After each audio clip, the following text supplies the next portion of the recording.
ভয়াবহ যাত্রীবাহী বাসের দুর্ঘটনা। দক্ষিণ চব্বিশ পরগনা জেলার কাকদ্বীপ বিধানসভার নারায়ণপুরের 117 নম্বর জাতীয় সড়কের কাছে যাত্রী বোঝাই বাসের পথ দুর্ঘটনা। মূলত জানা গেছে একটি লোকাল যাত্রীবাহী গাড়ি আনুমানিক শতাধিক যাত্রীকে নিয়ে কাকদ্বীপের দিক থেকে বকখালির দিকে যাওয়ার সময় হঠাৎই গাড়িটির যান্ত্রিক সমস্যা হওয়ার কারণে নিয়ন্ত্রণ হারিয়ে ফেলে 117 নম্বর জাতীয় সড়ক থেকে জল নিকাশি ড্রেনের উপর থেকে বাইপাস রোডের দিকে চলে যায়। আর এই চলে যাওয়ার কারণে ব্যাপক চঞ্চলে ছড়িয়েছে 117 নম্বর জাতীয় সড়কের ওপর। তবে জানা গেছে এই দুর্ঘটনার কারণে কোনো হতাহতের খবর নেই। ঘটনার খবর পায় কাকদ্বীপ থানা পুলিশ। ঘটনাস্থলে কাকদ্বীপ থানা পুলিশ পৌঁছে পরিস্থিতিকে নিয়ন্ত্রণে আনে।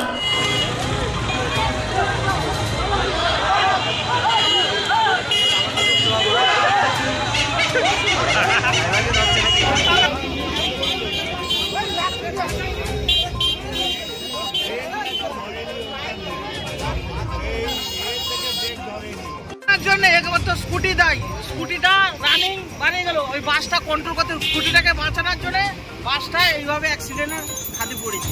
কখন হয়েছে এটা হচ্ছে টাইমটা আমি জানি না, আমি ওইখানে কাজ করতে দেখলাম, ওই কাজ করতে আমি দেখলাম টাইম অত সব জানি না। কখন মানে কারো কিছু ক্ষয়ক্ষতি হয়েছে? না কারো কিছু ক্ষয়ক্ষতি হয়নি, সবাই নিরাপদে আছে। আপনার নাম? আমার নাম বিশ্বজিৎ জানা।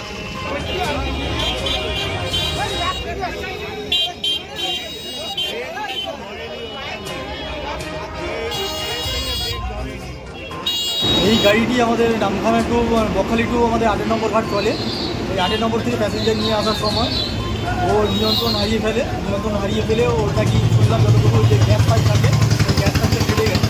ফেলে যাওয়ার কারণে নিয়ন্ত্রণ হারিয়ে ফেলে এরকম একটা দুর্ঘটনা ঘটে। তবে এখনও পর্যন্ত কোনো যাত্রীদের কোনো অসুবিধা ঘটেনি। গাড়িটার শুধু কেবলই একটু ক্ষতি হয়েছে, যেটা আমাদের ক্রস হয়ে গেছে, মেন রাস্তা থেকে ক্রস হয়ে তোমার বাইপাস রাস্তায় চলে এসছে। তো এখনও পর্যন্ত স্বাভাবিক অবস্থায় আছে, কারণ কোনো ইনজুরি বা কোনো ক্ষতি হয়নি। আমরা প্রশাসনকে খবর দিয়েছি, প্রশাসন এসে ব্যাপারটাকে ইনকোয়ারি করে দেখছে এবং গাড়িটাকে যাতে সুস্থভাবে সুস্থভাবে তোলা যায় সেই চেষ্টাও চলছে আমাদের। হ্যাঁ, প্রশাসন ভূমিকা তো অগ্রগামী রয়েছে, রুটমার্ট চলছে এবং আমাদের কাকদ্বীপ থানা এবং নামখানা থানার উদ্যোগে আমাদের সমস্ত ইউনিয়ন এখানে যারা আছে, সমস্ত ইউনিয়নের সঙ্গে যাদের যুক্ত আছে তাদেরকে ডেকে দুবার বৈঠকও করেছে থানাতে, যাতে গাড়ি নিয়ন্ত্রণই চলে এবং গাড়ি কীভাবে চলবে তাদের সুবিধা জানার জন্য আইসি এবং নামখানা থানার দ্রুতভাবে দুবারই মিটিং হয়েছে। মিটিংয়ে ওদেরকে নিয়মাবলী জানিয়ে দিয়েছে যে কীভাবে গাড়ি চালানো সুবিধা হবে। আপনার নাম? আমার নাম দেওয়া শেষ।